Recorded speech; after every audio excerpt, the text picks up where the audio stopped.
Kita jumpa lagi di Peta Sastra Indonesia.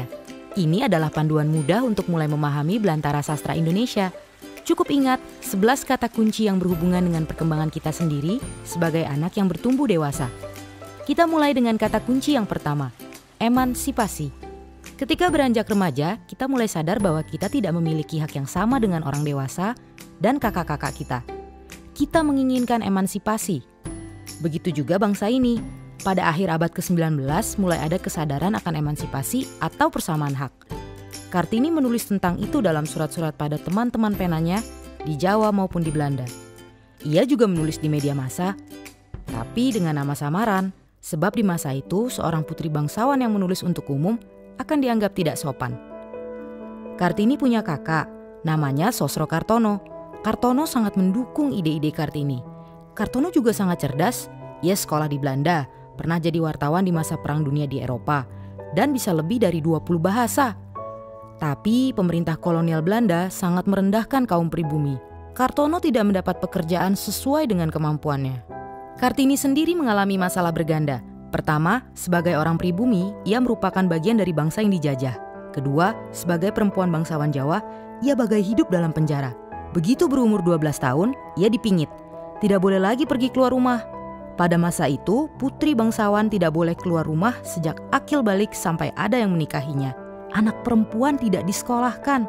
Ayah Kartini, Sosro Diningrat, Bupati Jepara, tergolong orang yang maju di zamannya. Ia kadang-kadang membawa anak-anak perempuannya berjalan-jalan. Hal yang masih tabu di masa itu. Ia membolehkan Kartini berlangganan majalah, buku, dan menulis. Kartini pun menulis tentang ketidakadilan yang menimpa bangsa dan kaumnya.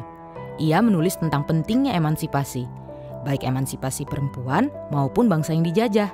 Kartini mendirikan sekolah untuk anak-anak perempuan. Suaminya, Bupati Rembang, Joyo Diningrat, juga sangat mendukung.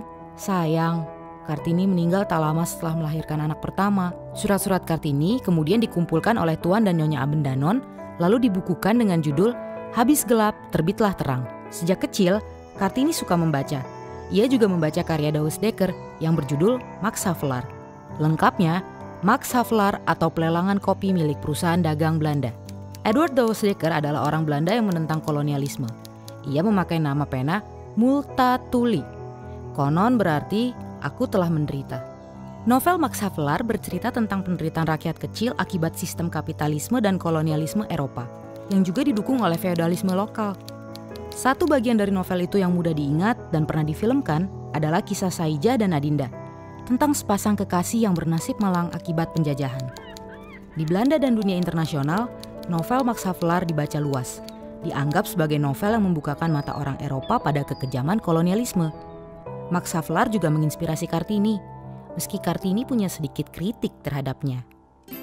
Nah, itulah dua tokoh penting dari masa ketika bangsa kita memikirkan emansipasi. Apa perkembangan selanjutnya?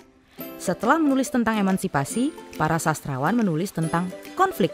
Ikuti ceritanya di video berikutnya. Sampai jumpa!